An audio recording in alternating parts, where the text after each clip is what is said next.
You know, we're here today because Atlantic City faces serious challenges that affect all of Atlantic County. I commend Governor Christie and Senate President Sweeney for convening a summit to bring everyone together, Democrats and Republicans alike. They brought us together to make sure that we get it right. And any recovery plan should be thoroughly vetted, transparent, and have broad bipartisan support.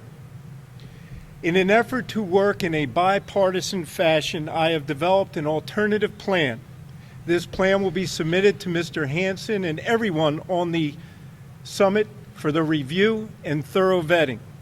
This afternoon, I am also sharing my plan with all of you. My plan protects jobs, is fair to all taxpayers, and provides a vision for our future.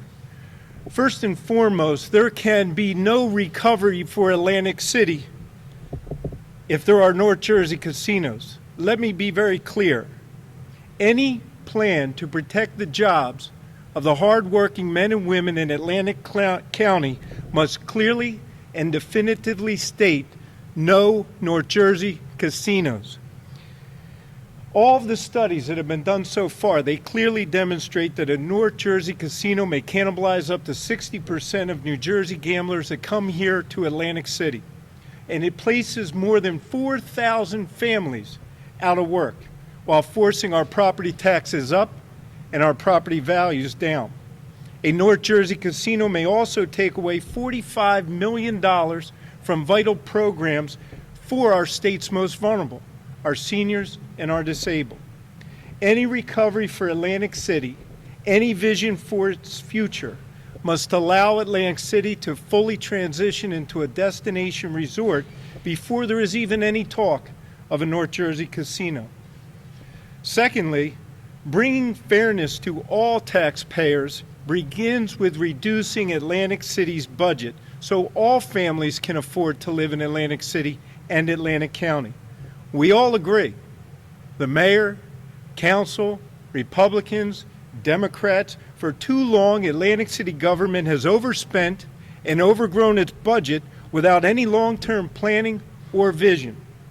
In order to be effective, any recovery plan must include a massive reduction in city spending. Next, if we're serious about transitioning Atlantic City into a destination resort that offers more than just casino gaming, we have to stabilize the tax rate, not just for a few, but for everyone. If we are going to attract new businesses, new homeowners, and new development, we must stabilize that tax rate for more than just a handful of casinos. Unfortunately, the pilot program that has been presented only gives the casinos a tax break. It leaves the rest of the families and small businesses vulnerable to the ongoing tax hikes that they've grown so used to. Our middle class is working longer, and it's working harder, and it's earning less. It's not fair to ask middle-class, hard-working families to pay more while the casinos owned by huge corporations are paying less than their fair share. To bring fairness, I acknowledge a further drop in casino assessments, and we propose to freeze Atlantic City's tax rate for 5 years while the city reduces its spending to make Atlantic City affordable again.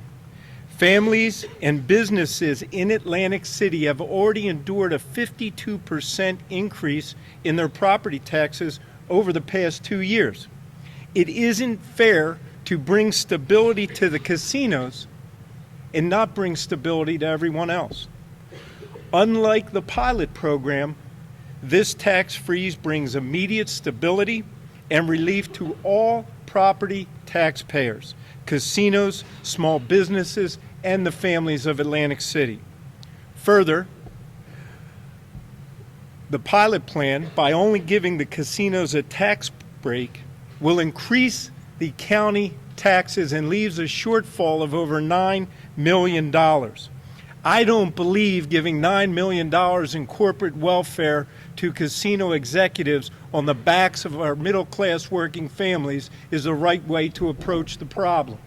My plan ensures fairness to all families by providing transitional aid for Atlantic County to help ease the tax burden caused by casino closures and decades of mismanagement by city government. Finally, any plan must have the vision to reinvest in non-gaming attractions, amenities, and ratables so Atlantic City can truly transition itself into a destination resort. Now is not the time to eliminate the CRDA's ability to plan and attract new development to Atlantic City. Thanks to the CRDA, we can look forward to the opening of Bass Pro and Harris Conference Center, the 800 construction jobs and the 300 permanent jobs that come with that investment.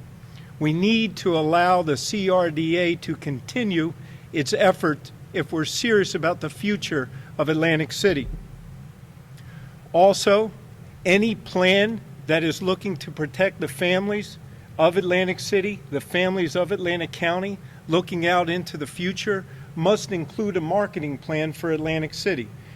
Now is not the time to eliminate the marketing for the city when we're trying to transition, when we're facing even more competition. Any plan must make sure that the programs that are put out there by the ACA, which we all agree, the air show, the concerts, everything that they have done, which brings hundreds of thousands of people to our resort, should continue.